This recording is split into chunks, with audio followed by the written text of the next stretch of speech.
আসসালামু আলাইকুম বন্ধুরা। তো আজকে রান্না করব ধুন্দুল দিয়ে আলু দিয়ে চিংড়ি মাছ দিয়ে। তো পেঁয়াজটাকে আমি একটু তেলে ভেজে নিচ্ছি। তো আমার পেঁয়াজটা একটু ভাজা হোক। তো পেঁয়াজটা আমার ভাজা হয়ে গেছে। তো এখন আমি দিয়ে দিচ্ছি আদা রসুন বাটা। আদা রসুন বাটাটাকে আমি একটু তেলের সাথে ভেজে নিই। তো এখন দিয়ে দিলাম লবণ,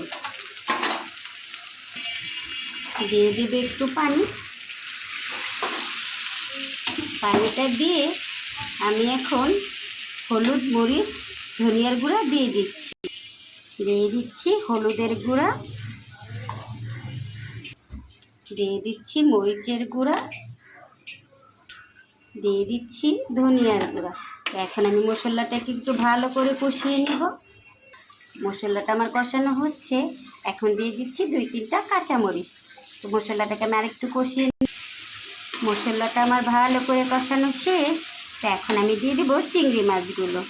যে চিংড়ি মাছগুলোকে দিয়ে আমি একটু কষিয়ে নেব।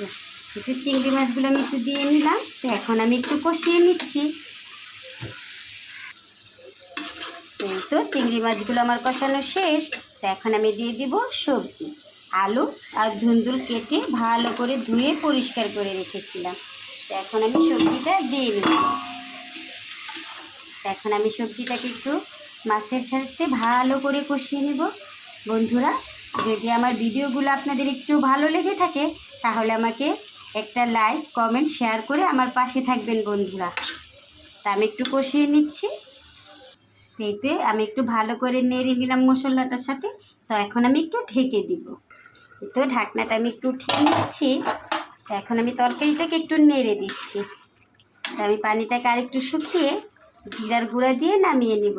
তো বন্ধুরা, আমার একটা রিকোয়েস্ট আপনাদের কাছে, যদি আমার ভিডিওগুলো আপনাদের ভালো লেগে থাকে তাহলে ছোট বোনের সাথে একটা লাইক, কমেন্ট, শেয়ার করে ছোট বোনের ভিডিওগুলোর সাথে থাকবেন। আর আমার পরবর্তী ভিডিও দেখার জন্য আপনাদের কাছে অনুরোধ রইল। তো আমার তরকারিটা হয়ে এসেছে।